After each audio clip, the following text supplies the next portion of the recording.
উম্মত, রমজান মাসে যদি কেউ তোমার সাথে ঝগড়া করে, কেউ তোমারে গালি দেয়, কেউ তোমারে মন্দ বলে, ফালিয়াকুল ইন্নী সাইম, ইন্নী সাইম। তুমি শুধু বলতে থাকো, ভাই আমি রোজাদার, ভাই আমি রোজাদার, ভাই আমি রোজাদার। তুমি হাজার বললো আমি জবাব দেব না, কারণ আমি রোজাদার। রোজাদারের পরিচয়ই আলাদা, রমজানের কদরই আলাদা, রমজানের কদরই আলাদা। আল্লাহ তাআলা নিজে বলছেন, বান্দা শোনো, আরবি 12টা মাস, 11 মাসের নাম তোমাদের জবানে উচ্চারিত হয়, তোমরা বলো, আরবের বলো আর দেশের মানুষ বলুক, কিন্তু রমজান একটা মাস, যেই মাসের নামটা রমজান, এটা আমি আল্লাহ আমার জবান দিয়ে উচ্চারণ করে কোরআনের আয়াত বানায় দিস। শাহরু রমাদান, এটা সরাসরি কোরআনের আয়াত। শাহরু রমাদান, আল্লাহ বলে রমজান মাস, রমজান মাস, রমজান মাস, আল্লাহ বলছে। অতএব আমার কথা একটাই, আমার অনুরোধ, আপনারা আপনাদের বিবিদেরকে, আপনাদের ছেলে মেয়েদেরকে আল্লাহর ওয়াস্তে এই রমজানে বাজারে ছাইলেন। এটা আমার বাপ, আমার কলিজা বলে, আমার দিল বলে, এটা যেন আল্লাহকে চূড়ান্ত ভাবে অপমান করা, তিরস্কার করে আল্লাহকে। যে মহিলা বাজারে যায় রমজানে, মার্কেট ঘুরতেছে লুঙ্গির জন্য, জামার জন্য, প্যান্টের জন্য, জুতার জন্য, শাড়ির জন্য, গহনার জন্য, বিশ্বাস করেন ওই মা, ওই বোন, ওই স্ত্রী আল্লাহকে তিরস্কার করে, ঠাট্টা করে। আল্লাহরে বলে, ও আপনি কইছেন রমজান মাসে রহমত দিবেন, মাগফিরাত দিবেন, নাজাত দিবেন, জাহান্নাম থেকে মুক্তি দিবেন, 70 গুণ বেশি নেকি দিবেন, নফলের ফরজ বানাই দিবেন। এটি থন আপনি আপনার কাছে রাখেন। আমার দরকার জুতা, আমার দরকার শাড়ি, আমার দরকার গহনা, আপনি আমার লাগবে না। এই হলো নাফরমান মহিলার বক্তব্য। আমার জুতা দরকার, যাতে ফেরেশতা আমারে হাসরের মাঠে জুতা দিয়ে ফেড়ে, যাতে জুতা দিয়ে। তুই মহিলা মনে রাখিস, তোরে মালিক বললাম রব্বুল আলামিন তার ফেরেশতা দিয়ে জুতা দিয়ে ফিটবে, জুতা দিয়ে, নতুন জুতা দিয়েই ফিটবে। হ্যাঁ, নতুন জুতা দিয়েই ফিটবে। তামাশা, আল্লাহর সাথে ঠাট্টা করে। রব্বুল আলামিন বলছে, বান্দা রহমত দিতে আসো, সে বলে লাগবে না। আল্লাহ বলে, বান্দা মাগফিরাত নাও, সে বলে লাগবে না। আমি জুতা কিনতে যাচ্ছি, আমি শাড়ি কিনতে যাচ্ছি, আমি গহনা কিনতে যাচ্ছি। কেন? যদি দরকারি হয় এখন কিনেন, এখন কিনেন। ঈদের নতুন কালেকশন, ঈদের নতুন কালেকশন। ওই দোকানদাররা ফ্যাশন করে দিলে, গত বছর কাম এদিক দিয়ে দিছে, এবছর এদিক দিয়ে কাপড় একটা টুকরা বাড়ায় দিছে, ওই যে এটা এবার নতুন আসছে। এই ছাগলামি ছাড়া আর কি? কথা বলেন না কেন? আপনার জুতার মধ্যে হয়তো আলগা একটা ফিতা লাগাই দিছে, ওই যে এটা এবার নতুন আইছে, বেকুব ছুটছে এই নতুনটা লেগে। নাইলে এটা কি মনে করেন, গত বছর জুতা পায়ে ফিনতো, এবছর নতুন আসছে জুতা মাথাত ফিনতে, তাইলে না এটা সম্পূর্ণ ভিন্নতা হইতে। লেটেস্ট আসছে, এটা নতুন আসছে, এবারের জুতা মাথাত ফিনতে, তাইলে না একটা দারুণ হইল। হইলে গত বছর জুতা তো পায়ে ফিনছে, এবছরের জুতা তো কোথায় ফিনবে? তো নতুন এলো কি? নতুন কি আসছে বলে? এই জন্য এটাকে ঠাট্টা মনে করবেন না, বরং দয়া করে মাহে রমজানকে কদর করে নিজেদের মা, বোন, স্ত্রী, কন্যা, ছেলে মেয়েদেরকে এই বাজার, এই দোকানদার, এই ফালতু কেনাকাটার পিছনে আল্লাহর দেওয়া এত বড় নিয়ামতকে প্রত্যাখ্যান করবেন না। যে যা জিজ্ঞেস করে সব কিছু রমজান এই কথার লগে মিলাইয়া বলি। আজকে অনেক কিছুদিন ধরে মাহফিল, ভাই রমজানের আগে আর সম্ভব না, রমজানের সময় ডেট নিবেন, রমজানের পর থেকে আবার ডেট চাইবেন। ভাই আমার রমজানের আগে আমি আবার উমরায় চলে যাব, রমজানের সময় আমি আবার এতেকাফে বসবো। মানে সব কথার মধ্যেই রমজান, সব কিছু মিলাইতেছি যে এটা এদিকে, ওইটা ওইদিকে, এটা এমনে, ওইটা এমনে। আম্মা বাসায় আসবে, কথা বলতেছিলাম বাসায়, যে রমজানের আগে। তো আমার বড় বোন বলতেছে, তুই বাসায় ভাই উমরা যাওয়ার আগে, আমি রমজানের আগে পারতাম না। মানে সব কথাই কি নিয়া রমজান, রমজানই মূল ফিকির। এই মাহে রমজান কবে আসবে, রমজান আমি কখন পাবো রমজান। রাসূলুল্লাহ সাল্লাল্লাহু আলাইহি ওয়াসাল্লাম লাগাতার 2 মাস আল্লাহ তাআলার কাছে দোয়া করতেন, মাওলা রমজান তো চলে আসছে, আর মাত্র 2 মাস, আমাকে ওই পর্যন্ত পৌঁছায় দেন। আল্লাহুম্মা বারিক লানা ফি রাজাবা ওয়া শাবান ওয়া বাল্লিগনা রমাদান। আল্লাহর কাছে নবী সাল্লাল্লাহু আলাইহি ওয়াসাল্লাম টানা 2 মাস এই দোয়া করতেন, আল্লাহ রজব এবং শাবান এই 2 মাসে বরকত দেন, রমজান পর্যন্ত পৌঁছিয়ে দেন। কি বরকত দেন? সব দিকের বরকত। এক ইমানদারের জন্য সব দিকের বরকত দরকার। হায়াতে বরকত দেন যাতে রমজান পেতে পারে, সুস্থতার বরকত দেন যাতে সুস্থ থেকে ইবাদত করতে পারে, হ্যাঁ, পেরেশানি থেকে বিরত থাকবার এর মধ্যে বরকত দেন যাতে করে এক মনে আপনারা ইবাদত করতে পারে। রমজান তো আছে কিন্তু আমি বেঁচে নাই, তাহলে তো হইল না। আমি বেঁচে তো আছি, রমজানও আসছে, কিন্তু অসুস্থ, বন্দিগি করতে পারলাম না, তাইলেও তো হইল না। সুস্থও আছি কিন্তু পারিবারিক অনেক পেরেশানি, বিভিন্ন মুখী যন্ত্রণা, যার কারণেও নীরবে ইবাদত করতে পারলাম না, তো এটাও তো মুসিবত। এই জন্য হার কিসিমের বরকত আল্লাহ যতভাবে হইলে আমি আপনার বন্দিগিটা নিরাপদে করতে পারবো, ইবাদত নিরাপদে করতে পারবো, সেইটা আপনার কাছে চাচ্ছি। এই জন্য নবী সাল্লাল্লাহু আলাইহি ওয়াসাল্লাম 2 মাস রমজানে যেন স্বস্তি, শান্তি, নিরাপদে বেঁচে থেকে সুস্থ থেকে যেন আল্লাহর বন্দেগী করতে পারে, এই জন্য 2 মাস আল্লাহর কাছে টানা দোয়া করতে। এর দ্বারা বোঝা যায় যে রমজানের কদর রাসূলুল্লাহ সাল্লাল্লাহু আলাইহি ওয়াসাল্লামের কাছে কি পরিমাণ ছিল, কি পরিমাণ ছিল।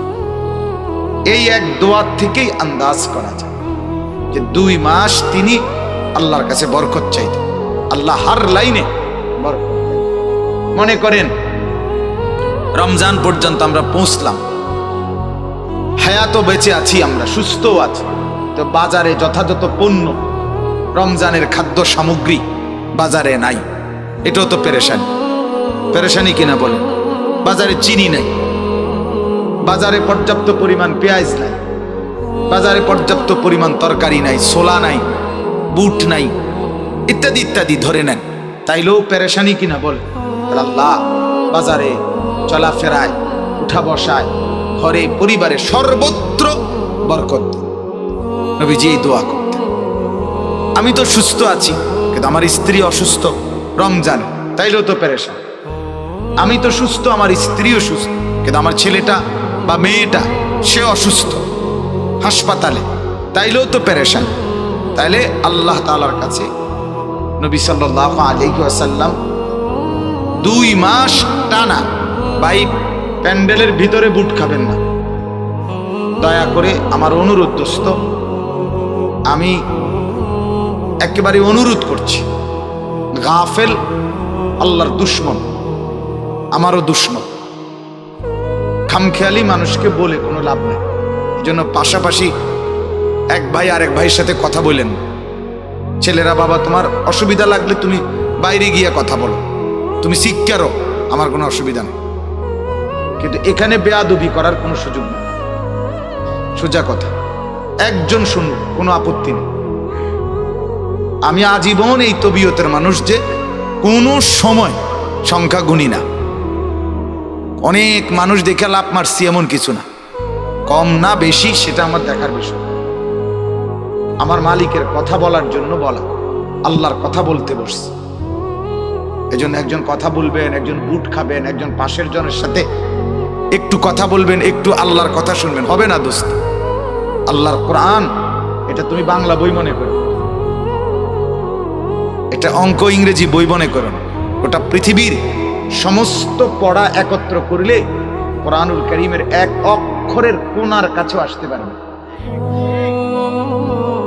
কোরআনুল কারীমের সামনে পৃথিবীর সব, বাংলা, অঙ্ক, ইংরেজি, পদার্থ, জীববিজ্ঞান, রসায়ন বিজ্ঞান, উচ্চতর গণিত যা আছে, এগুলো 2 পয়সার মূল্য রাখে না কোরআনের সামনে।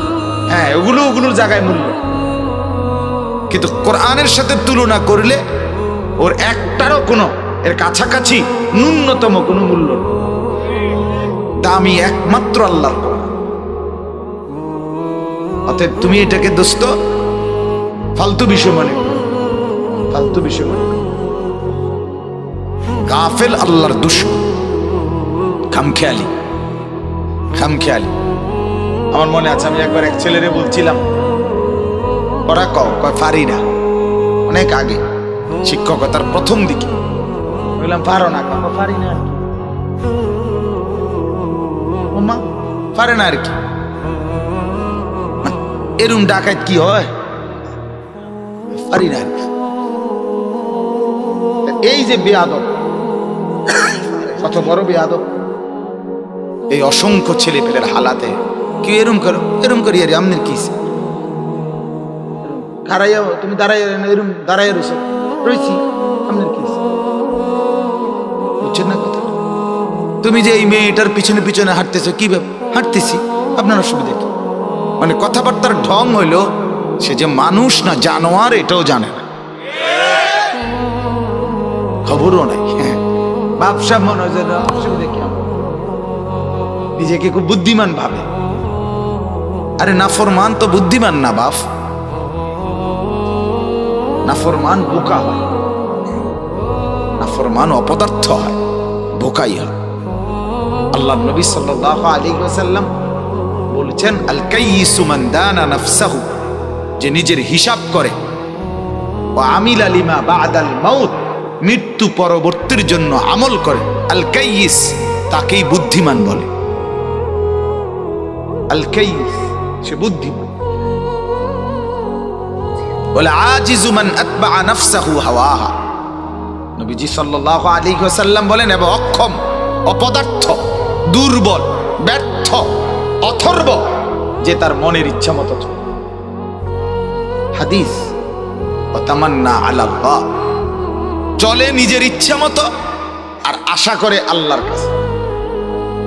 আল্লাহ মুখে বিড়ি, আল্লাহ ভরসা, আল্লাহ ভরসা, পকেটে হারামের টাকা, আল্লাহ ভরসা, ঘরে রঙিন টেলিভিশন, আল্লাহ ভরসা, চেহারায় দাড়ি নাই, আল্লাহ ভরসা। কি আল্লাহ ভরসা? কির উপরে কি করতে চাইছেন আপনি? আল্লাহ তাআলা নাফরমানির উপরে আল্লাহ ভরসা, এটা আল্লাহ বলছেন?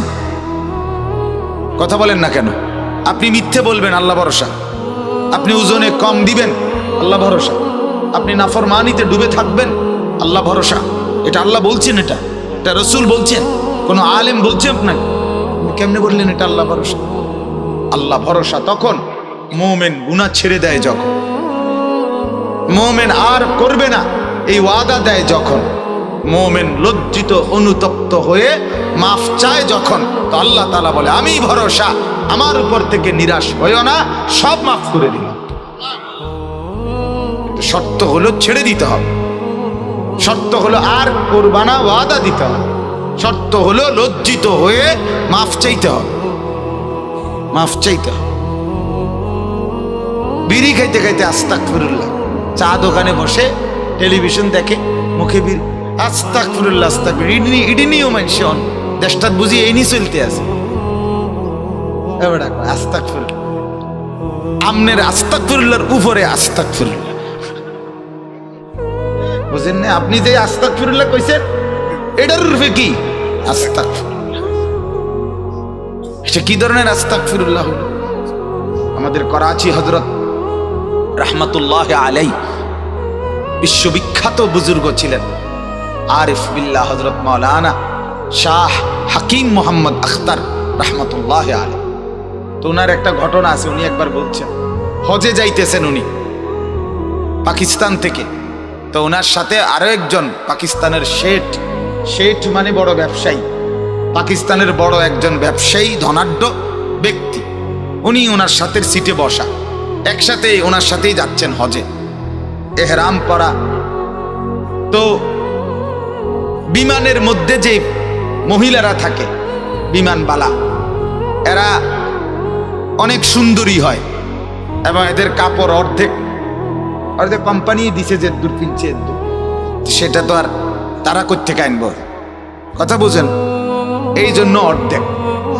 হ্যাঁ, তো কোম্পানির হয়তো আরো খরচ আছে, সব মিলাইয়া কাপড়ের বরাদ্দ দূর দিছে, দূর পিনছে।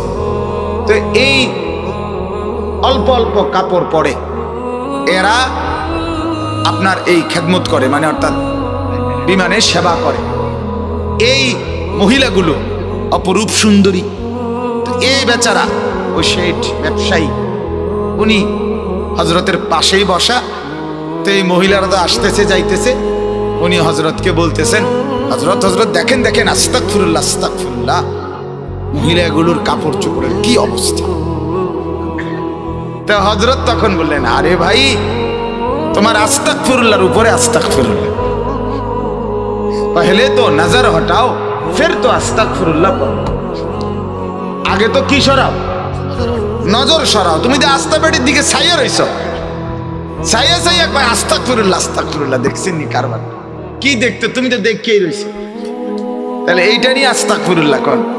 এই জন্য হযরত বললেন যে তোমার আস্তাগফিরুল্লাহর উপরে কি? আস্তাগফিরুল্লাহ পেহলে তো নজর হটাও, আগে তো চেহারা সরাও, আগে মহিলার থেকে নজর নামাও, ফের পড়ো আস্তাগফিরুল্লাহ, এরপরে পড়ো তুমি কি আস্তাগফিরুল্লাহ, তাইলে না? এজন্য বাপ রাগ হইেন। বলার উদ্দেশ্য হলো ছেলেরা মাশাআল্লাহ যারা পড়ছো ভাই, আলহামদুলিল্লাহ, আল্লাহ বসাইছে, আল্লাহ বসাইছে, তুমি বসো নাই, আল্লাহ বসে। আল্লাহ চাচ্ছে তোমার একটু পরিবর্তন, আল্লাহ চাচ্ছে তোমার একটু ভালো, খোদার কসম, এই জন্য বসাইছে, এই জন্য বসাইছে। আল্লাহ তাআলা দয়া করেই বসাইছে। অতএব মেহেরবানি করে অল্পটুকু সময় আমরা একটু মনোযোগী হই, আল্লাহ আমাদেরকে তৌফিক দান করে। তো আমরা বলতেছিলাম এই মুহূর্তে রমজান, আলোচনার মূল কেন্দ্রবিন্দু শুধুই কি রমজান। এবং আল্লাহ নবী সাল্লাল্লাহু আলাইহি ওয়াসাল্লাম লাগাতার 2 মাস রমজানের জন্য দোয়া করতেন, 2 মাসে বরকত চাইতেন, আর বলতেন আল্লাহ বরকত দিতে দিতে রমজান পর্যন্ত পৌঁছায়। তাহলে এই মুহূর্তে আমাদেরও হিসাব, যার আল্লাহ বিবেক দিছেন, আল্লাহ তাআলা যার কলিজার ভিতরে আখিরাত আর পরকালের ভাবনা দিয়েছেন, বাপ প্রত্যেকে, আমি এবং আপনি মূল ফিকির করবেন যে সামনে রমজান, রমজান মাহে রমজান, মাহে রমজানের জন্য দোয়া করেন, আল্লাহর কাছে বলেন যে আল্লাহ আর অল্প কয়টা দিন হায়াত ভিক্ষা দেন, আল্লাহ রমজানের চাঁদ না দেখাইয়া আপনি মাহরুম করবেন না, তীরে এনে তরি ডুবাইয়েন না। মাওলা দেখা যায় রমজান আর অল্প কয়টা দিন, 1 মাসও নাই, এই 20-22 দিনের রমজান বাকি, আল্লাহ আপনি এই কয়টা দিন হায়াত দিয়ে রমজানের চাঁদ পর্যন্ত পৌঁছান, রহমত মাগফিরাত আর নাজাত দিয়ে জান্নাতি করে দেন। তাহলে প্রথম আমাদের কাছে এই মুহূর্তের করণীয়, বাকি দিনগুলো রমজানের অপেক্ষায় দোয়া করা, এটা হলো আমাদের ইমানদার হিসাবে এই মুহূর্তের প্রথম কি করণীয়। দ্বিতীয় করণীয় কি? দ্বিতীয় করণীয় হলো কিছু নফল রোজা রাখা। এখনই কিছু নফল রোজা রাখা, 2টা হোক, 4টা হোক, 5টা হোক, নফল রোজা। রাসূলুল্লাহ সাল্লাল্লাহু আলাইহি ওয়াসাল্লামের আমল ছিল রমজানের পূর্বের মাসে তিনি বাকি 11 মাসের চাইতেও বেশি নফল রোজা নবীজি শাবান মাসে রাখতেন। আম্মা জান আয়েশা রাদিয়াল্লাহু তাআলা আনহা তিনি ইরশাদ করেন যে শাবান মাসে, মানে রমজানের আগের মাসে, মানে এই যে এখন যে মাস চলতেছে আরবি, এই মাসে নবীজি এত লম্বা, এত লাগাতার রোজা রাখতেন। তিনি বলেন মাঝে মাঝে মনে হইতো যে না জানি এইবার শাবানে আর রোজা ছাড়বেনই না, একবারে রমজান সহ পুরাইয়া তারপরে থামবেন, এরকম টানা রাখতেন, এরকম টানা রাখতেন। আমার এক ঘনিষ্ঠ মানুষ, দাওয়াত ও তাবলীগের সাথী, কুমিল্লা ক্যান্টনমেন্টের ডাক্তার সাহেব, আলহামদুলিল্লাহ, বলতেছে হুজুর আমি নিয়ত করছি, যেদিন বলছে সেদিন বলতেছে 33টা রোজা হয়েছে লাগাতার, নিয়ত করছি রমজানের আগে 60টা রোজা পুরা। কি মুসলমান, কেমন ইমানদার! শওকত ভাই। তো এই জন্য বললাম আল্লাহওয়ালাদের ফিকির কেমন। অথচ ডাক্তার সাহেব দাওয়াত ও তাবলীগের বরকতে আল্লাহ তাআলা তার কলিজায় কি পরিমাণ মহব্বত দান করছে যে 60 রোজার আগে পূরণ। তাহলে রমজানের 1 মাস, তো 3 মাস কি হলো রোজা। তাহলে আমাদের তো উচিত কিছুটা নফল রোজা রাখা। এটা রাসূলুল্লাহ সাল্লাল্লাহু আলাইহি ওয়াসাল্লামের সুন্নত আমল। নবীজি সাল্লাল্লাহু আলাইহি ওয়াসাল্লাম শাবান মাসে রোজা রাখতেন, নফল রোজা রাখতেন। হাদিসের মধ্যে আছে আল্লাহর নবী সাল্লাল্লাহু আলাইহি ওয়াসাল্লামকে জিজ্ঞেস করা হয়েছিল, আপনি শাবান মাসে এত নফল রোজা রাখেন কেন? নবী সাল্লাল্লাহু আলাইহি ওয়াসাল্লাম বলেন, তাযীমান লি রমাদান, রমজান মাসের সম্মান। রমজানের সম্মানে, রমজানকে বরণ করার জন্য আগ্রহী, এই আকাঙ্ক্ষা নিয়ে রমজানের আগেই কিছু নফল রোজা লাগাতার তিনি রাখতেন। এক্ষেত্রে সর্বোচ্চ আমার অনুরোধ রইল কমপক্ষে 3টা রোজা আগামী 5, 6, 7, শবে বরাত 7 তারিখ না, 5, 6, 7 মার্চ মাসের 6, 7, 8 জি 6 দিবা 6, 7, 8 আগামী 6, 7, 8 মার্চের এই 3 দিন 13, 14, 15 শাবান, মানে শাবান মাসের 13, 14, 15 এই 3টা দিন নফল রোজা রাখবেন। ফায়দা কি হবে? 1 নাম্বার, টানা 3 দিন রোজা রাখলেন। নবীজি শাবান মাসে বেশি রোজা রাখতেন, তা আপনি তো সারা 11 মাসে এরকম 3 দিন টানা রোজা রাখেন নাই, তাহলে আপনার লেগে মোটামুটি বেশি হইল, ঠিক কিনা মানেন না? 1, 2 নাম্বার, প্রত্যেক আরবি চাঁদে, আরবি মাসে নবীজি সাল্লাল্লাহু আলাইহি ওয়াসাল্লাম 13, 14, 15 সারা বছর তিনি এই 3 দিন চাঁদের রোজা রাখতেন। এটাও একটা নবীজির আমল, আইয়ামুল বীজের রোজা, এইটারও আমল হয়ে যাবে।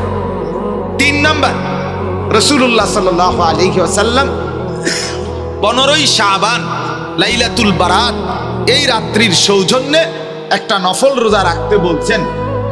সুমু নাহারাহা কুমু লাইলাহা, রাত্রিটা জাগো, দিনের বেলা রোজা রাখো। তাইলে এই লাইলাতুল বারাতকে কেন্দ্র করে যেই রোজাটা, সেই রোজাটাও ওই 15 তারিখ আপনার আদায় হয়ে যাবে, 8 তারিখের রোজাটার মাধ্যমে আদায় হয়ে যাবে। এই জন্য 1-এর ভিতরে 3 হবে, রোজা রাখবেন 3টা। তো বেশি রোজা রাখা অন্য মাসের চাইতে নফল, এটার আমলও হবে। 13, 14, 15 রাসূলুল্লাহ সাল্লাল্লাহু আলাইহি সাল্লাম রোজা রাখতেন মাসের চাঁদের, এটার আমলও হবে। লাইলাতুল বারাতের একটা রোজা, এটার আমলও হয়েছে। আমরা যেহেতু দুর্বল মানুষ, কমপক্ষে আমরা এই 3টা রোজার আমল করার চেষ্টা করব, বলেন ইনশাআল্লাহ। মা বোনদেরকে বলবেন, মারা বোনেরা ওনাদেরকেও বলবেন, ওনারাও এই রোজাগুলো রাখবার জন্য আগ্রহী হবে। মহিলারা এমনিতেও নফল রোজা রাখতে আগ্রহী, মহিলারা রাখে আলহামদুলিল্লাহ। তো তাদেরকে মনে করাই দিবেন যে 6, 7, 8 মার্চের এই 3 দিন যেন রোজা রাখে। অর্থাৎ আগামী শনিবার হইল 4 তারিখ, তাইলে 5 তারিখ হলো রবিবার, 6 এই সোম মঙ্গল বুধ, সোজা হিসাব আগামী সোম মঙ্গল বুধ এই 3 দিন আপনারা রোজা রাখার চেষ্টা করবেন। রমজানের সম্মানও হবে, বেশি রোজা রাখাও হবে, আইয়ামুল বীজের রোজাও হবে, লাইলাতুল বারাতের রোজাও কি হয়ে যাবে? আদায় হয়ে যাবে। আল্লাহ তাআলা তৌফিক দান। এবার আসেন 3 নাম্বার করণীয় হলো, রমজান মাস যখনই আসবে তো আল্লাহ তাআলার ইবাদতের মধ্যে লেগে যাবে। দেখেন, আমি আপনাদেরকে একটা ছোট্ট কথা বুঝাই, দেরি করব না আমি ইনশাআল্লাহ। কোরআনুল কারীমের মধ্যে আছে, আপনারা যারাই শুনতেছেন একটু মনোযোগ দেন। কোরআনুল কারীমের মধ্যে আল্লাহ তাআলা বলেন, আপনারাও শুনছেন এই কথা হাজারো বার, যে আল্লাহ তাআলা আমাদেরকে বলছেন, ওয়ামা খালাকতুল জিন্না ওয়াল ইনসা ইল্লা লিয়াবুদুন, যে আল্লাহ তাআলা বলেন আমি মানুষকে বানিয়েছি, জিন বানিয়েছি শুধুই কেবল আমার ইবাদত করার জন্য। কি করার জন্য বলেন? আল্লাহ তাআলা বলেন গোটা পৃথিবী বান্দা তোমার জন্য বানিয়েছি, শুধু তোমাকে আমি আল্লাহ আমার জন্য বানিয়েছি। সারে দুনিয়া তেরে লিয়ে, তু সিরফ মেরে লিয়ে। তামাম দুনিয়া তোমার জন্য, তুমি শুধু আমার জন্য, আমার জন্য। আল্লাহ তাআলা বলে, বান্দা জানো আজকে রাত আমি অন্ধকারে কালো চাদর দিয়ে ঢেকে দিয়েছি, কেন জানো? আল্লাহ বলে তুমি ঘুমাবা বলে। দিনের আলোটাকে, আকাশটাকে আলোকিত সাদা ধবধবে করে দেই, কেন জানো? তুমি উপার্জন করবা বলে। তোমার উপার্জনের জন্য আলো করে দেই, তোমার ঘুমাবার জন্য অন্ধকার করে দেই। তুমি হাঁটবা বলে আমি আল্লাহ তাআলা জমিনকে বিছানার মতো বানিয়ে দিয়েছি, তুমি যাতে নড়াচড়া না করো। পাহাড়কে মজবুত করে বসিয়ে দিয়েছি। সূর্য তোমার জন্য, চন্দ্র তোমার জন্য, চাঁদ তোমার জন্য, গ্রহ নক্ষত্র, আলো বাতাস, রোদ বৃষ্টি, আগুন পানি, মাটি ক্ষেত, ফসল ফল মূল, খাদ্য খাবার, আয় উপার্জন, বিবি বাচ্চা সন্তানাদি, হাসি কান্না, আনন্দ বেদনা। রব্বুল আলামিন বলেন কদম কদম নিঃশ্বাস তোমার জন্য, তোমার জন্য, সব তোমার জন্য।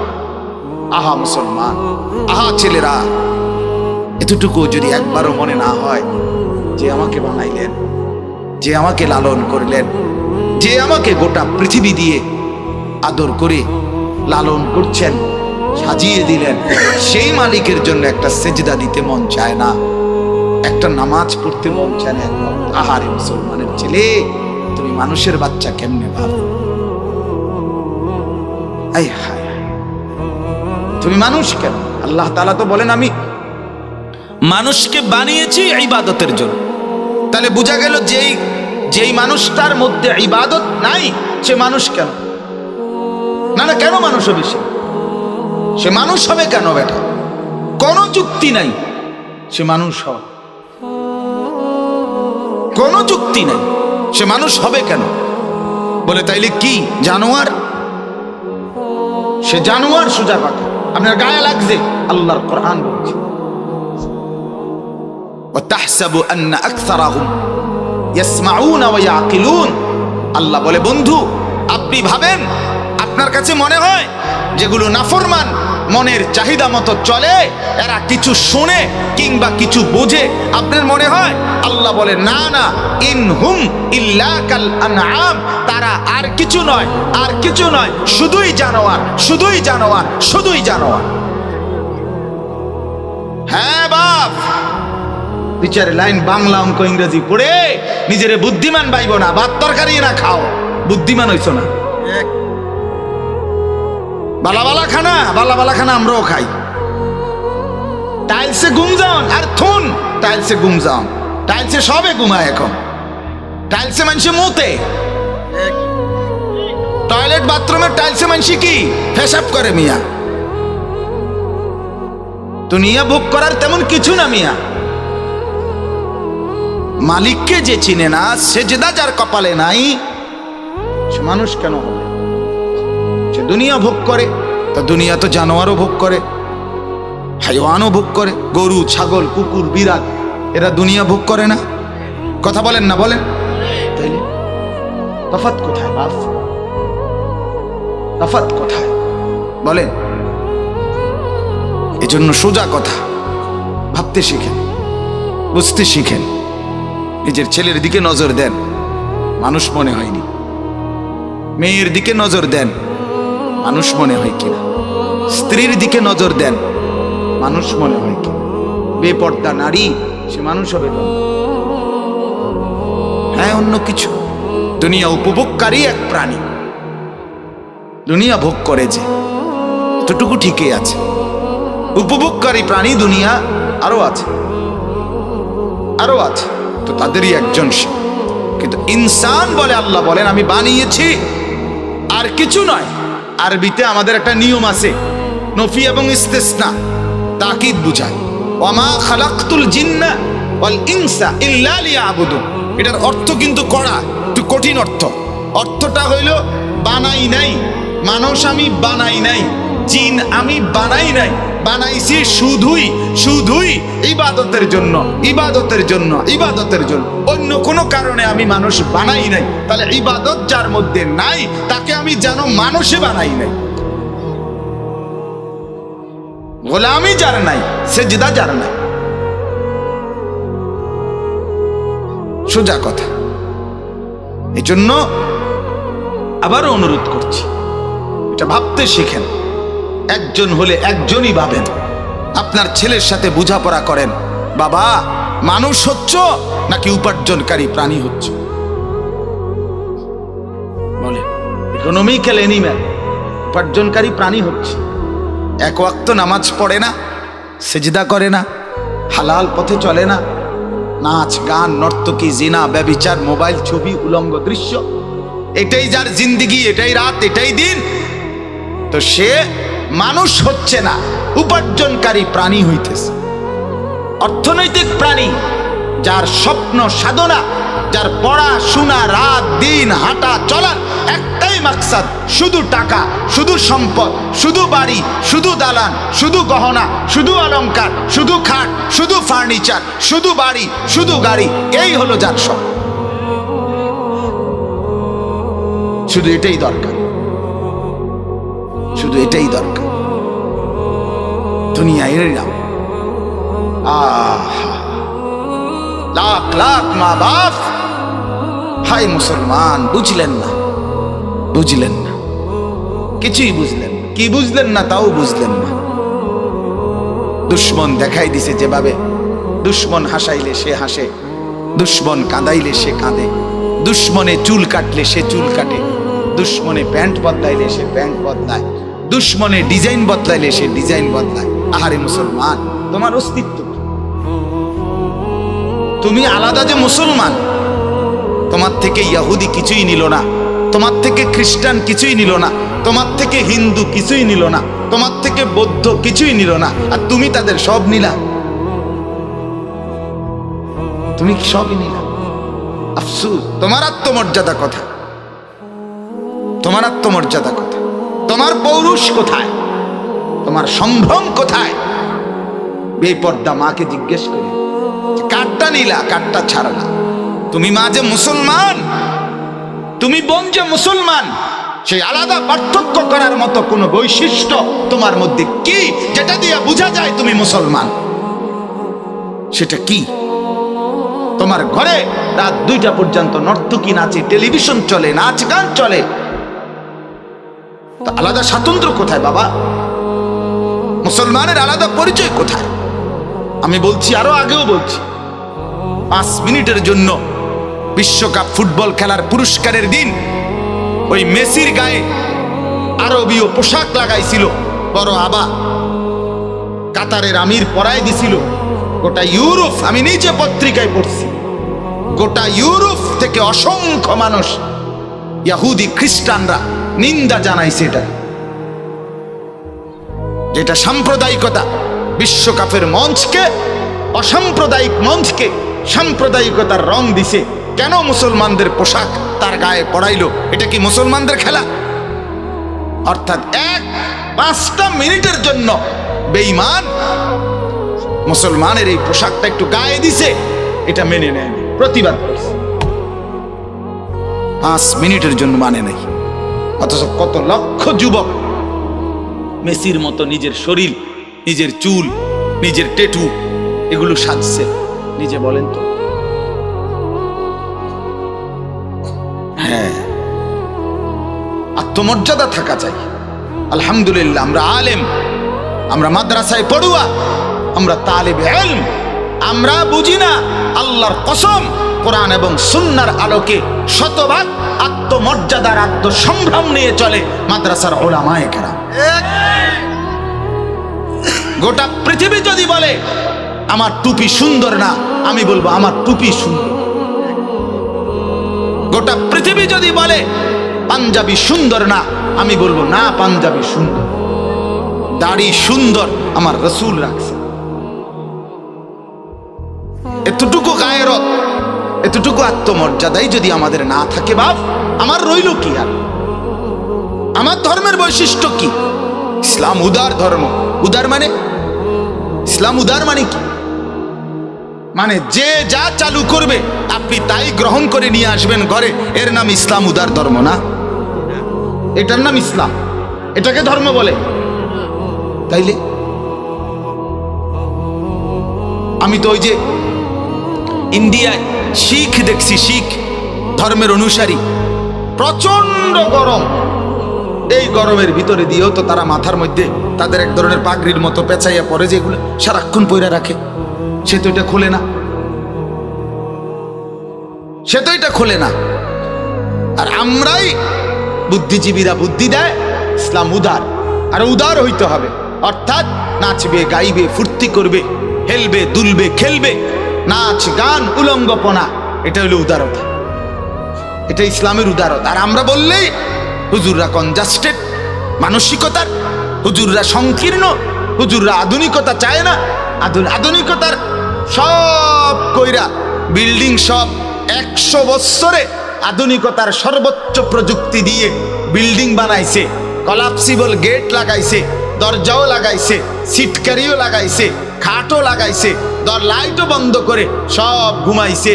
ভোর 4:15 আল্লাহ তাআলা বলেন সব আমি সমান করে দিছি, 7.8 মাত্রার ভূমিকম্প দিয়ে এখন আবার ফইলাতে শুরু করো, আবার গাঁথনি, আবার নতুন করে কি করো, মাটি কাটো, নতুন নেউর কাটো, এটি শেষ, আধুনিকতা শেষ। আল্লাহ দেখাই দিছে 45 সেকেন্ড লাগছে তোমাদের বিজ্ঞানের ভবন নির্মাণের সর্বোচ্চ প্রযুক্তি ফেল করতে। 45 সেকেন্ড, 1 মিনিটও না, 1 মিনিটও না। কে বড় বাপ? আল্লাহ বড়, ইসলাম বড়, কোরআন বড়, আল্লাহর গোলামি বড়। এজন্য আমি বললাম, আল্লাহ তাআলা বলেন আমি মানুষকে বানিয়েছি ইবাদতের জন্য। কি জন্য বলেন? ইবাদতের জন্য। এবার একটু আগে বাড়েন কথাটা, আল্লাহকে জিজ্ঞেস করেন, আল্লাহ আমাকে যে ইবাদতের জন্য বানিয়েছেন, ইবাদত করলে আমি কি পাব? তো আল্লাহ তাআলা বলেন ইয়া আইয়ুহান নাস উবুদু রাব্বাকুম আল্লাযী খালাকাকুম ওয়াল্লাযীনা মিন ক্বাবলিকুম লাআল্লাকুম তাত্তাকুন। কথাটা খেয়াল করেন একটু। আল্লাহ বলেন হে মানুষ, সূরা বাকারার মধ্যে আছে, হে মানুষ লোক সকল, তোমরা সকলেই তোমাদের রব লালনকারী পালনকারী আল্লাহ তার ইবাদত করো। কি করো? বলেন না, বলেন কি করো? আল্লাযী খালাকাকুম, যিনি তোমাদেরকে সৃষ্টি করেছেন, ওয়াল্লাযীনা মিন ক্বাবলিকুম, যিনি তোমাদের পূর্ববর্তীদেরকেও সৃষ্টি করেছেন, তোমরা সেই রবের ইবাদত করো। কেন? আল্লাহ বলেন এজন্য লাআল্লাকুম তাত্তাকুন, যেন তোমরা হতে পারো মুত্তাকি, মুত্তাকি, মুত্তাকি। তাইলে আমাকে আল্লাহ বানিয়েছেন ইবাদতের জন্য। আমি যদি করি ইবাদত, আমার অর্জন হবে তাকওয়া। কি অর্জন হবে? বলেন না, কি অর্জন হবে? আমি হব মুত্তাকি। ইবাদতের বদৌলতে আমি কি হব বলেন? মুত্তাকি। এবার আপনি এরপরের প্রশ্ন করেন যে আল্লাহ মুত্তাকি হলে আমার কি হবে, আমি কি পাবো? রব্বুল আলামিন বলেন আমার পুরো জান্নাত তুমি পাবে। ওয়াসিকাল্লাযীনা ইত্তাকাউ রাব্বাহুম ইলাল জান্নাতি যুমারা। রব্বুল আলামিন বলেন যারা আমার মুত্তাকি বান্দা হয়েছে, আমি রব্বুল আলামিন তাদের পুরস্কার ঘোষণা করছি। হাসরের ময়দানে আমার মুত্তাকি বান্দা যখন দাঁড়াবে, আমার কোটি কোটি ফেরেশতারা পুরা হাসরের মাঠ থেকে আমার মুত্তাকি বান্দাদেরকে খুঁজে খুঁজে বের করে সর্বোচ্চ সম্মান দিয়ে জান্নাতের কাছে নিয়ে যাবে। সুবহানাল্লাহ। দলে দলে দলে দলে জুমারা, দলে দলে। এই যে আপনি উঠেন, আরে আরে আপনি এখানে, এদিকে আসেন, এই আপনি এদিকে আসেন, আপনি উঠেন। না না এখানে না, হাসরের মাঠে, হাসরের মাঠে ফেরেশতা ডাকবে, আরে আরে ইন্নালিল্লাহ, আপনি এখানে দাঁড়ায় কেন? এদিকে আসেন, আপনি এদিকে আসেন, আসেন আসেন। পুরা মাঠ ঘুরে এভাবে ফেরেশতারা খুঁজে খুঁজে আল্লাহর বান্দাদেরকে আলাদা করবে। এরপরে সবাই মিলে সম্বর্ধনা জানিয়ে এই মুত্তাকিদেরকে জান্নাতের দিকে নিয়ে যাবে। হাত্তা ইদা জাউহা, এরপরে ফেরেশতারা যখন তাদেরকে নিয়ে আসবে, জান্নাতের সামনে এসে পৌঁছবে, রব্বুল আলামিন বলেন ওয়াফুতিহাত আবওয়াবুহা, আমার মুত্তাকি বান্দাদের সম্মানার্থে জান্নাতের সব দরজা একত্রে খুলে যাবে। ওয়াকালা লাহুম খাজানাতুহা সালামুন আলাইকুম। বাহ, খুলেই জান্নাতের ফেরেশতারা একযোগে সবাই জান্নাতীদেরকে, মুত্তাকি বান্দাদেরকে দেখেই বলবে, সালামুন আলাইকুম, আপনাদের উপরে আল্লাহর পক্ষ থেকে শান্তি বর্ষিত হোক, আসসালামু আলাইকুম ওয়া রাহমাতুল্লাহ। সালাম দিবে। তাইবেতুম বলবে আপনারা ভালো ছিলেন, ভালোই থাকবেন। ফাদখুলুহা খালিদিন, আসেন ভেতরে চিরস্থায়ী বসবাসের জন্য এই জান্নাতে ঢোকেন। ওয়াকালুল হামদুলিল্লাহিল্লাযী সাদাকানা ওয়াদাহু, মুত্তাকি বান্দা জান্নাতে ঢুকে বলবে, আল্লাহ আপনার ওয়াদা আপনি সত্যে পরিণত করলেন, আপনার প্রশংসা। ওয়া আওরাসানাল আরদ, এই জান্নাতের জমিন আমাদেরকে উত্তরাধিকার বানিয়ে দিলেন, আপনার প্রশংসা। নাতাবাওয়াউ মিনাল জান্নাতি হাইসু নাশা, পুরা জান্নাতের যেখানে ইচ্ছা আমরা ঘুরতে পারবো, এই তৌফিক দিলেন, আপনার প্রশংসা। আল্লাহ বলেন, ফানি'মা আজরুল আমিলিন, দেখো দেখো বান্দা, আমলকারী বান্দাদের বিনিময়, পুরস্কার কতই না সুন্দর।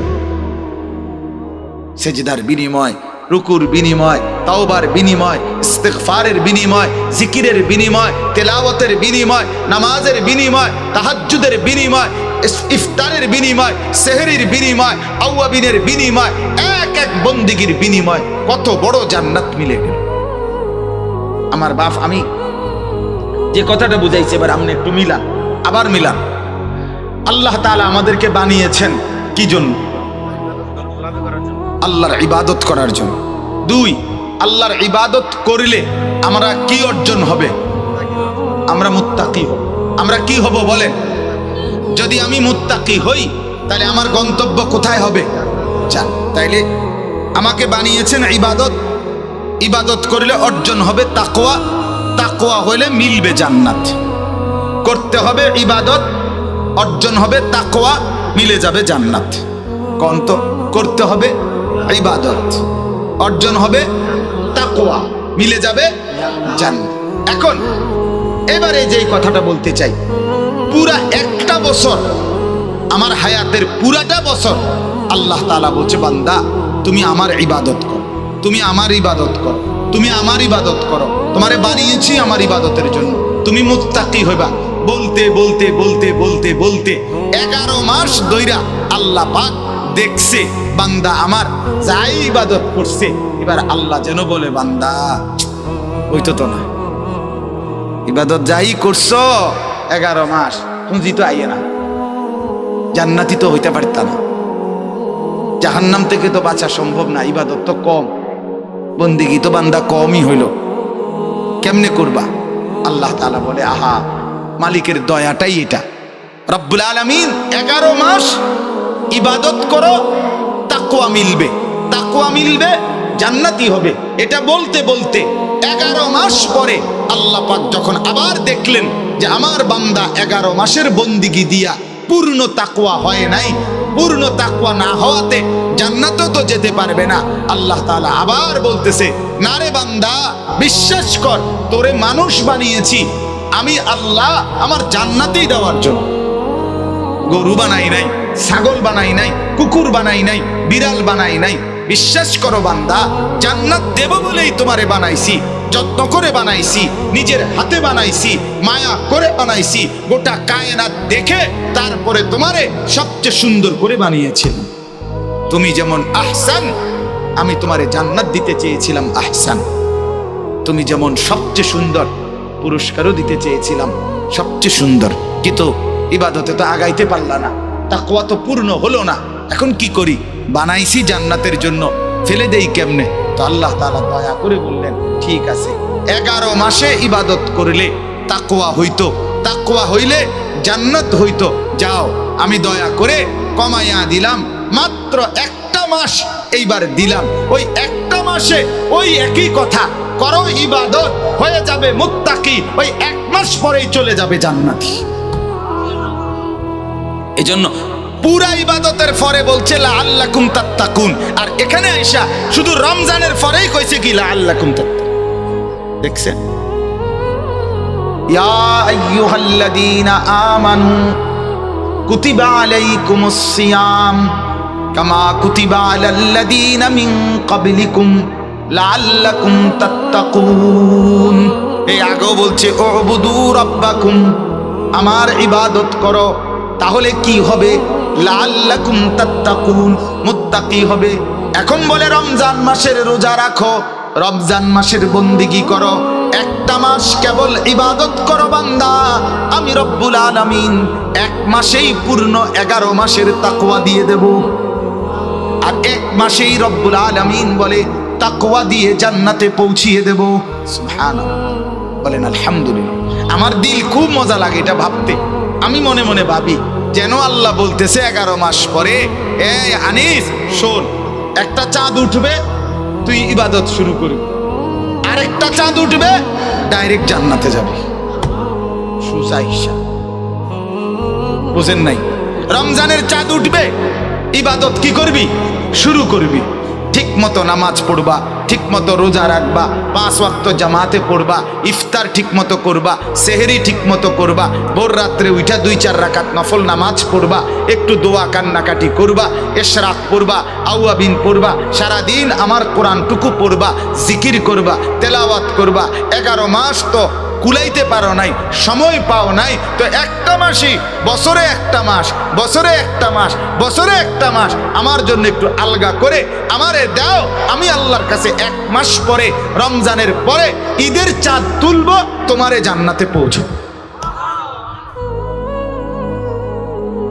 এরপরও যদি কোনো বান্দা মাহে রমজানকে কদর না করে, এটাই বলা যায়, আমি বুঝি তার কলজাটা যদি ছিঁড়া আলটা করান যাইতো, তাহলে রিপোর্ট আসতো এই নাফরমান মূলত জান্নাত চায় না, মূলত জান্নাত চায় না। তার কথা হইলে আমার এগুলো লাগবে না হুজুর, যত কথাই করে আমনে খুদা বিরক্ত করেন না আমার, যাইতাম না হুজুর, কিনলে আপনি সাফাসাফিটা করতেছেন অনর্থ, যাইতাম না আমি, যেটা আমার দরকার নাই, যেটা আপনি বেহুদা আমার কেন এই পেরেশানিটা বিরক্তটা করতেছেন। এই হলো নাফরমানের কি, এই হলো হালাল।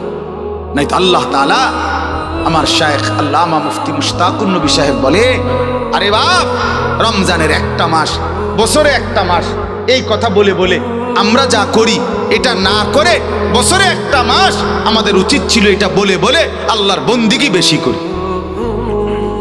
আমাদের হালাত কি? হযরত বলছেন বছরে একটা মাস, এই কথা মনে করিয়া রমজান মাসে ইফতারির আইটেম কমপক্ষে 18 আইটেম, কি এরুমকা আও কইেন না, বছরে একটা মাস, ঠিকই না বলেন না? বছরে কি একটা মাস, এই জন্য খানা, এই জন্য খানার এই আইটেম বছরে একটা মাস। সেহরি, সুবহানাল্লাহ, এই অবস্থা কা ভাই, সবসময় কি আর আইনি রমজান? বছরে একটা মাস, বছরে কি একটা মাস। তারাবির পরে আবার অতগুলো খানা নিয়ে বসে, কি এরুম কা? বছরে একটা মাস, সবসময় কি আর এরুম সুযোগ হয়? বছরে একটা, বছরে একটা। আপনার বিবি বাচ্চা স্ত্রী ছেলে মেয়ে বাজারে ঘুরছে ঘুরছে ঘুরছে, কি এরুম কা? জিজ্ঞাসা করবেন, হুজুর বছরে একটা ঈদ, বছরে একটা ঈদ, বছরে একটা সিজন, বছরে একটা মাস, ব্যবসায়ী বছরে একটা মাস, দোকানদারের বছরে একটা মাস, সে মনে করে বছরে একটা মাস রমজান। আমার শায়েখ ওই দিনও বলছে বারবার, কাপড় বিক্রেতা কর্মচারীকে বলে, আরে বছরে একটা মাস না, কটা দিন কষ্ট কর, রাত যাক, এই শেষের দিকে আর 3টা দিন, আর 4টা দিন, আর 2টা দিন, এ চাঁদ রাত, আর মাত্র কালকার থেকে তুই জন্মের ঘুম ঘুমাইস। বছরে একটা মাস, বছরে একটা। আহারে মুসলমান, বছরে একটা মাস বলে বলে কাপড় কিনলো, বছরে একটা মাস ঈদ বলে, বছরে একটা মাস বলে খাবার বাড়ায় দিল, ইফতার বাড়ায় দিল, সেহরি বাড়ায় দিল, দুনিয়ার ভোগ আরো বাড়ায় দিল। না রে মুসলমান, বছরে একটা মাস আখিরাতে না বাড়ায় দেওয়ার কথা ছিল। বছরে একটা মাস জামাত ছাড়বো না, বছরে একটা মাস আল্লাহর কোরআন পড়বো, বছরে একটা মাস মালিকের জিকির বেশি করব, বছরে একটা মাস তাহাজ্জুদের নামাজ পড়বো, বছরে একটা মাস রাত্রি গভীরে একটু দোয়া কান্নাকাটি করব, বছরে একটা মাস ইফতারের আগে একটু দোয়া করব, বছরে একটা মাস দুনিয়াবি ঝামেলা, সাংসারিক ঝামেলা, টাকা পয়সার উপার্জন একটু কম করব। উচিত তো ছিল আল্লাহর বান্দা এটা হওয়া, এটা হওয়া। বলেন বাপ, উচিত এটা ছিল? আমি আমার ড্রাইভারের স্পষ্ট বলে দিছি, আমরা নিজেরা ফায়সালা একেবারে কড়াকড়ি বলছি, কোনো মাহফিল, কোনো ওয়াজ রমজান মাসে হবে না, সব বন্ধ, শুধুই আমি আর আমার মালিক। সারা মাস উম্মতের দুয়ারে দুয়ারে আল্লাহ চাহে তো মালিকের দয়া দৌড়ানো হইছে। রমজান মাস শুধুই বন্দিগি, যেন এমন হয় যে মাওলা তুমি আর আমি, সেজদা দেব আমি, আদর করবে তুমি, কোরআন পড়বো আমি, ভালোবাসবো তুমি, জিকির করে ডাকবো তোমাকে, জড়িয়ে নিবে তুমি আমাকে। হওয়া তো উচিত ছিল। ফাইদা ফারাগতা ফানসাব, রব্বুল আলামিন নবীকে বলছেন, বন্ধু সারাদিন দিনের যত মেহনত করেন, সব মেহনত সেরে যখন রাত্রিতে একাকী হন, তখন আপনি বন্ধু একাকী, আমি আল্লাহর সাথে আবারও নতুন প্রেমের, নতুন মহব্বতের, নতুন বন্দিগির জন্য পরিশ্রম করেন। কোরআনের আয়াত। আল্লাহ বলেন, বন্ধু সারাদিন উম্মতের দুয়ারে দুয়ারে হেঁটেছেন, মানুষকে দাওয়াত দিয়েছেন, তালিম দিয়েছেন, আমার বান্দাদেরকে ডেকেছেন। এবার বন্ধু রাত গভীরে একাকী তাহাজ্জুদ পড়েন, সেজদা করেন, হাত তোলেন, আমি মাওলার সাথে মহব্বতের সম্পর্ক কায়েম করেন। ঠিক বান্দা, রব্বুল আলামিন বলে, বান্দা আমার 11 মাস তো দুনিয়া কম করো নাই, একটা মাস শুধু আমার জন্য দাও। যদি বলি আল্লাহ 1 মাস আপনি নিয়ে নেবেন, আমি চলবো কেমনে? আল্লাহ বলে, বান্দা খোদার কসম, 1 মাস আমি আমার জন্য নেব না, 1 মাসে তোমার চিরস্থায়ী জান্নাত দেব, এই জন্য নিতে চাচ্ছি। ওইটা তোমারই, তোমার জন্যই, জান্নাতে তোমাকেই দিতে চাই, এই জন্য চাচ্ছি। আহ মুসলমান, একটু ফিকির করে, আমার কথা শেষ ভাবে, একটু ফিকির করে। আমিও ভাবি, আপনিও ভাবেন, আপনিও ভাবেন। আল্লাহ দোহাই বাপ, রমজানের এই একটা মাসকে কদর করে একেবারে হাতে পায়ে ধরি। মাকে বলেন, বোনকে বলেন যে মা, বোন, বিবি, আল্লাহর ওয়াস্তে রমজান মাসকে এই কাপড় চোপড়, গহনা অলংকার, জুতা, শাড়ি, গহনা, ছেলেদের জামা, প্যান্ট, লুঙ্গি, শার্ট, গেঞ্জি, এগুলোই কেনার জন্য খোদার এত বড় শ্রেষ্ঠতম আজিমুশান মাসটাকে আপনারা বরবাদ করেন না বাপ। কেমনে বললে বুঝবেন? কেমনে বললে বুঝবেন? কেমনে বললে বুঝবেন? রাসূলুল্লাহ সাল্লাল্লাহু আলাইহি ওয়াসাল্লাম স্পষ্ট বলছেন, উম্মত রমজান মাসে যদি কেউ তোমার সাথে ঝগড়া করে, কেউ তোমারে গালি দেয়, কেউ তোমারে মন্দ বলে, ফালিয়াকুল ইন্নী সাইম, ইন্নী সাইম, তুমি শুধু বলতে থাকো, ভাই আমি রোজাদার, ভাই আমি রোজাদার, ভাই আমি রোজাদার। তুমি হাজার বললেও আমি জবাব দেব না, কারণ আমি রোজাদার। রোজাদারের পরিচয়ই আলাদা, রমজানের কদরই আলাদা, রমজানের কদরই আলাদা। আল্লাহ তাআলা নিজে বলছেন, বান্দা শোনো, আরবি 12টা মাস, 11 মাসের নাম তোমাদের জবানে উচ্চারিত হয়, তোমরা বলো, আরবের বলুক আর দেশের মানুষ বলুক, কিন্তু রমজান একটা মাস, যেই মাসের নামটা রমজান, এটা আমি আল্লাহ আমার জবান দিয়ে উচ্চারণ করে কোরআনের আয়াত বানায় দিছি। শাহরু রমাদান, এটা সরাসরি কোরআনের আয়াত। শাহরু রমাদান, আল্লাহ বলে রমজান মাস, রমজান মাস, রমজান মাস, আল্লাহ বলছে। অতএব আমার কথা একটাই, আমার অনুরোধ, আপনারা আপনাদের বিবিদেরকে, আপনাদের ছেলে মেয়েদেরকে আল্লাহর ওয়াস্তে এই রমজানে বাজারে ছাইলেন। এটা আমার বাপ, আমার কলিজা বলে, আমার দিল বলে, এটা যেন আল্লাহকে চূড়ান্ত ভাবে অপমান করা, তিরস্কার করে আল্লাহকে। যে মহিলা বাজারে যায় রমজানে, মার্কেটকে মার্কেট ঘুরতেছে, লুঙ্গির জন্য, জামার জন্য, প্যান্টের জন্য, জুতার জন্য, শাড়ির জন্য, গহনার জন্য, বিশ্বাস করেন ওই মা, ওই বোন, ওই স্ত্রী আল্লাহকে তিরস্কার করে, ঠাট্টা করে। আল্লাহরে বলে, ও আপনি কইছেন রমজান মাসে রহমত দিবেন, মাগফিরাত দিবেন, নাজাত দিবেন, জাহান্নাম থেকে মুক্তি দিবেন, 70 গুণ বেশি নেকি দিবেন, নফলের ফরজ বানাই দিবেন। ইডি থন আপনি আপনার কাছে রাখেন, আমার দরকার জুতা, আমার দরকার শাড়ি, আমার দরকার গহনা, আপনি আমার লাগবে না। এই হলো নাফরমান মহিলার বক্তব্য। আমার জুতা দরকার, যাতে ফেরেশতা আমারে হাসরের মাঠে জুতা দিয়ে ফেড়ে, যাতে জুতা দিয়ে। তুই মহিলা মনে রাখিস, তোরে মালিক বললাম রব্বুল আলামিন তার ফেরেশতা দিয়ে জুতা দিয়ে ফিরবে, জুতা দিয়ে, নতুন জুতা দিয়েই ফিরবে। হ্যাঁ, নতুন জুতা দিয়েই ফিরবে। তামাশা, আল্লাহর সাথে ঠাট্টা করে। রব্বুল আলামিন বলছে, বান্দা রহমত দিতে আসো। সে বলে লাগবে না। আল্লাহ বলে, বান্দা মাগফিরাত নাও। সে বলে লাগবে না, আমি জুতা কিনতে যাচ্ছি, আমি শাড়ি কিনতে যাচ্ছি, আমি গহনা কিনতে যাচ্ছি। কেন? যদি দরকারি হয় এখন কিনেন, এখন কিনেন। ঈদের নতুন কালেকশন, ঈদের নতুন কালেকশন। ওই দোকানদাররা ফ্যাশন করে দিলে, গত বছর কাম এদিক দিয়ে দিছে, এবছর এদিক দিয়ে কাপড় একটা টুকরা বাড়ায় দিছে, ওই যে এটা এবার নতুন আসছে। এই ছাগলামি ছাড়া আর কি?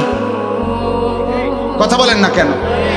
আপনার জুতার মধ্যে আলগা একটা ফিতা লাগাই দিছে, ওই যে এটা এবার নতুন আইছে। বেকুব শুনছে নতুনটা লেগে। নাইলে এটা কি মনে করেন, গত বছর জুতা পায়ে ফিনতো, এবছর নতুন আসছে জুতা মাথাত ফিনতে, তাইলে না এটা সম্পূর্ণ ভিন্নতা হইতো। লেটেস্ট আসছে, এটা নতুন আসছে, এবার জুতা মাথাত ফিনতে, তাইলে না একটা দারুণ হইল। হইলে গত বছর জুতা তো পায়ে ফিনছে, এবছরের জুতা তো কোথায় ফিনতে? তো তো নতুন এলো কি? নতুন কি আসছে বলেন? এই জন্য এটাকে ঠাট্টা মনে করবেন না, বরং দয়া করে মাহে রমজানকে কদর করে নিজেদের মা বোন স্ত্রী কন্যা ছেলে মেয়েদেরকে এই বাজার, এই দোকানদার, এই ফালতু কেনাকাটার পিছনে আল্লাহর দেওয়া এত বড় নিয়ামতকে প্রত্যাখ্যান করবেন না। আল্লাহর ওয়াস্তে আল্লাহ তাআলা আমাদেরকে তৌফিক দান করেন, কবুল করেন, বলেন আমিন। আল্লাহ তাআলা এই মাদ্রাসা, দারুল উলুম মাদ্রাসা, আমার বাপ অনেক প্রাচীন মাদ্রাসা, হযরত মাওলানা হাফেজ আবু তাহের সাহেব, আমাদের দেবিদ্বারের সমস্ত আলেমদের মধ্যে শ্রদ্ধেয় সম্মানিত মানুষ, সব ওলামায়ে কেরাম তাকে সম্মান করে, ইজ্জত করে। তা আমরাও দিল থেকে দোয়া করি। আমি আগেও এই মাহফিলে আসছি, আল্লাহ তাআলা যেন এই মাদ্রাসাকে ভরপুর কবুল করে, বলেন আমিন। ছাত্র, উস্তাদ, এলাকাবাসী, মহল্লাবাসী, সহযোগিতাকারী, দানশীল প্রত্যেককে আল্লাহ তাআলা তার খাজানা থেকে আল্লাহ তাআলা তার মর্জি মতো উত্তম বিনিময় দান করে, বলেন আমিন আমিন। মাহে রমজানকে কদর করেন। আবারও বলছি, সামনে কি বলেন? রমজান, বলেন না কি? শেখুল হাদিস হযরত মাওলানা জাকারিয়া রাহমাতুল্লাহ আলাইহি এলাকায় রমজানের আগে রব উঠতো, আওয়াজ উঠতো, শায়েখের এখন রমজান, শায়েখের এখন রমজান। সব মানুষ বলতো রমজান আসছে, হযরত গোটা পৃথিবীর থেকে আলাদা হয়ে গেছে। বুজুর্গদের আমল ছিল এটা। অতএব আমরা প্রত্যেকেই রমজান মাসে জিকির, তেলাওয়াত, তাসবিহ, কোরআনুল কারীমের তেলাওয়াত, আল্লাহ তাআলার ভয়ে কান্নাকাটি, তাহাজ্জুদ এবং সেহরি, ইফতার সবগুলো আমলের মধ্যে ভালোভাবে লাগি এবং বিশেষভাবে 5 ওয়াক্ত নামাজ জামাতের সাথে পড়ার ইহতিমাম করি। আল্লাহ তৌফিক দেন, আমিন। সুবহানাল্লাহি ওয়া বিহামদিহি, সুবহানাকাল্লাহুম্মা বিহামদিকা, আশহাদু আল্লা ইলাহা ইল্লা আনতা, আস্তাগফিরুকা ওয়া আতুবু ইলাইক।